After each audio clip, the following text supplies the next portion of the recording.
નમસ્કાર ખેડૂત મિત્રો, આપ સૌનું સ્વાગત છે ખેડૂત વેધર અપડેટ 24માં. આજે આપણે વાત કરીશું 16 ઓગસ્ટ 2026ના ગુજરાતના હવામાનની તાજી આગાહી વિશે. ભારતીય હવામાન વિભાગ એટલે કે આઈએમડીના તાજા બુલેટિન પ્રમાણે 16 ઓગસ્ટે ગુજરાતમાં વરસાદી માહોલ સક્રિય રહેવાની શક્યતા છે.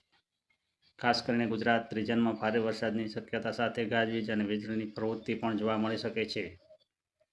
ઉત્તર ગુજરાતની વાત કરીએ તો બનાસકાંઠા, વાવ-થરાદ, પાટણ, મહેસાણા, સાબરકાંઠા, ગાંધીનગર, અરવલ્લી સહિતના વિસ્તારોમાં વરસાદની શક્યતા છે.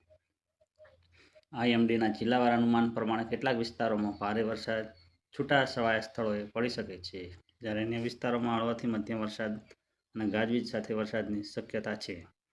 ખાસ કરીને મહેસાણા, સાબરકાંઠા અને અરવલ્લી માટે 16 ઓગસ્ટે ભારે વરસાદની શક્યતા દર્શાવવામાં આવી છે. વાવ-થરાદ અને બનાસકાંઠા વિસ્તારમાં પણ વરસાદી માહોલ રહેવાની શક્યતા છે, તેથી ખેડૂત મિત્રોએ સ્થાનિક સ્થિતિ પ્રમાણે નજર રાખવી. દક્ષિણ ગુજરાતની વાત કરીએ તો દક્ષિણ ગુજરાતમાં પણ 16 ઓગસ્ટે વરસાદની સારી શક્યતા છે. કેટલાક વિસ્તારોમાં ભારે વરસાદ થઈ શકે છે. ખેડૂતો માટે ખાસ સલાહ છે કે ખેતરમાં પાણી ભરાયેલું હોય ત્યાં પાણીના નિકાલની વ્યવસ્થા રાખો. ગાજવીજ અને વીજળી દરમિયાન ખુલ્લા ખેતરમાં કામ કરવાનું ટાળો. નદી, નાળા કે નીચાણવાળા વિસ્તારમાં જતી વખતે ખાસ સાવચેતી રાખો.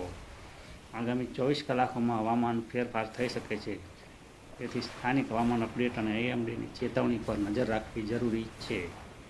તો ખેડૂત મિત્રો, 16 ઓગસ્ટે ગુજરાતમાં વરસાદી માહોલ યથાવત રહેવાની શક્યતા છે અને કેટલાક વિસ્તારોમાં ભારે વરસાદ પણ થઈ શકે છે. આવી તાજી અને સચોટ હવામાન માહિતી માટે ખેડૂત વેધર અપડેટ યુટ્યુબ ચેનલને સબસ્ક્રાઈબ કરો. જય જવાન, જય કિસાન.